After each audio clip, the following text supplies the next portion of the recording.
Hey everybody, welcome to the final episode of Season 2 of the What If Machine.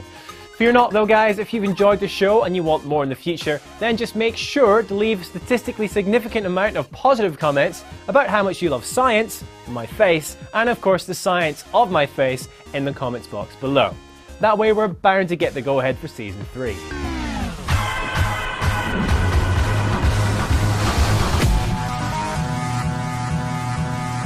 Okay, so let's cap this season off with something special. Not a bang, however, more of a silent, super fast, gravity-defying act of levitation.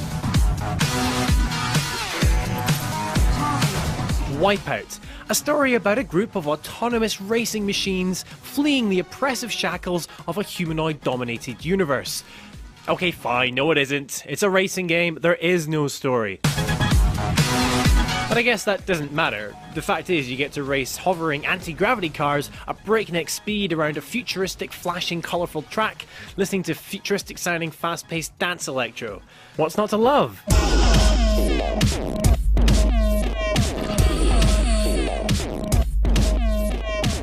So, could this happen in real life? When we play WipEout, are we actually looking at the future successor of Formula 1 racing? And most crucial of all, could science give us a hovering anti-gravity car?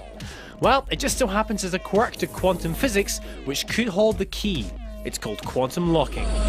To find out more, I grabbed camera buddy Seb and we took a lovely trip to Cambridge University's Cavendish Labs to chat with Andrew Morris, theoretical physicist and research fellow, and just so happens a big fan of WipEout. I asked him to demonstrate the amazing properties of this quantum phenomenon. Okay, so we've got a track that's going around in a loop, and this has got some quite powerful magnets on it, and then we're going to stick a superconductor on top of these magnets, and as if by magic the superconductor is going to levitate on top of the magnet.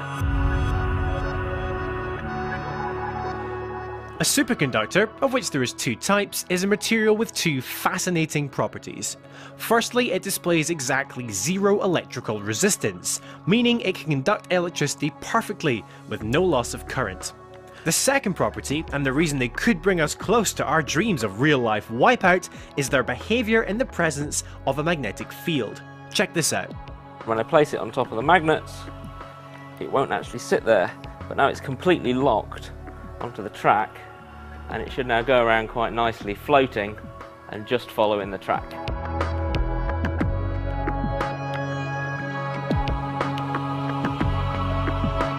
This amazing phenomenon occurs because of the special type of superconductor Andrew is using.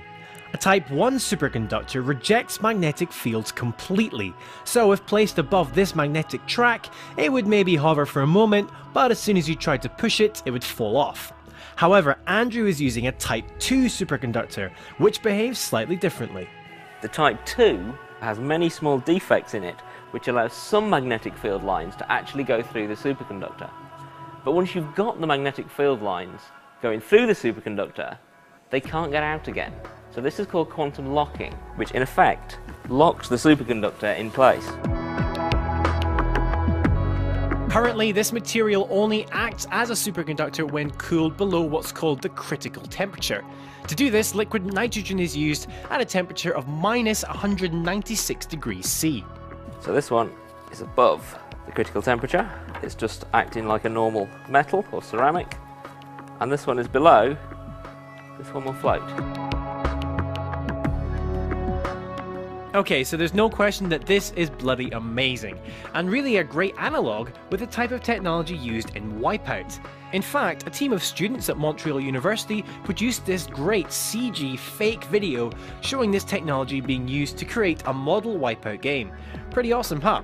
But what about scaling this technology up to life-size WipEout proportions?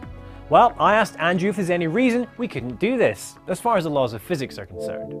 Not really. There are a few practical things to think about. Your racers would have a superconductor in them, and it will only superconduct when it's very, very cold. So you'd have to have liquid nitrogen in the back of your racer, which would make it very, very cold for your pilot or racing driver. And you'd also have to think about these huge magnets that you would need stuck in the track to make your superconductor levitate. Any keys or coins on the crowd at either side of the track would fall into the track and make a make quite a mess. So one thing that you might want to do is to flip it around and put the magnets on the cars and the superconductor on the track. That's good because you can now cool the track and it's much easier than carrying liquid nitrogen around, but now all your cars are magnetic, so you'd probably find at the beginning of the race that all the cars had stuck together. So the problem is making huge superconductors is almost impossible. They're ceramic, they're difficult to make, they're difficult to cool, and because they're ceramic they're also quite easy to crack and to smash. So if you make your racers with superconductors and there's a high speed or probably even a low speed accident, it would be quite catastrophic. Alright, but what about propulsion? In WipEout these cars travel stupidly fast. Provided we could build the track and persuade someone to get into a ceramic shatter-prone death trap, how much power would we need to achieve this speed? Actually, you wouldn't need a lot.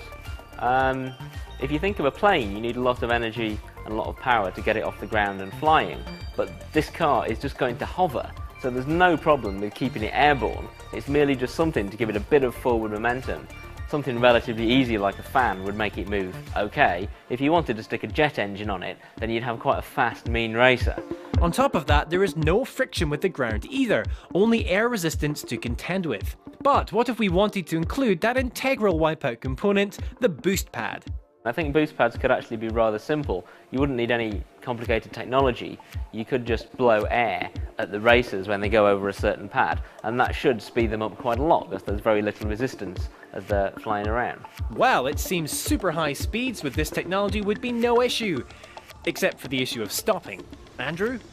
The only real thing that's going to slow you down is either turning the rocket round and kind of reversing the thrust, or you've still got friction, air friction there, if you're not doing this entirely in space. So you can always put out big fans to try and slow you down at the corners, which I think in WipEout that already happened.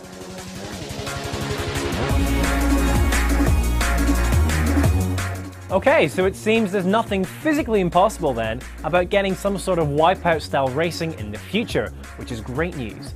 However, as we've heard, there's definitely a bunch of practical issues to consider. The fact that any superconductor, be it car or track for example, would need to be constantly supercooled.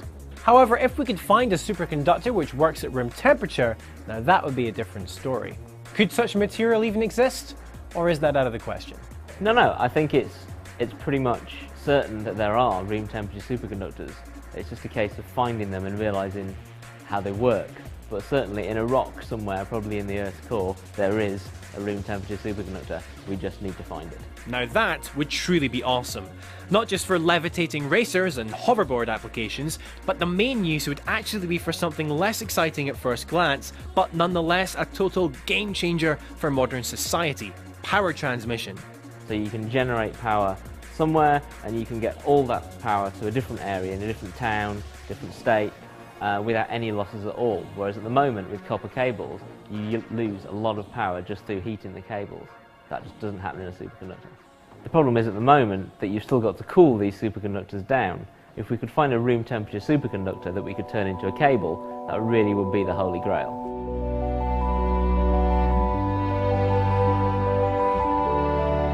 So there we have it. If scientists can find a room temperature superconductor, then the future of WipEout style racing could well be on the cards. An optimistic note then on which to end our second season of the What If Machine. So, how's it been? Please let me know your thoughts and feedback in the comments. If you've somehow managed to miss one or more previous episodes of the show, then I hate you. But you can make amends for this by following the link on screen now to the show page.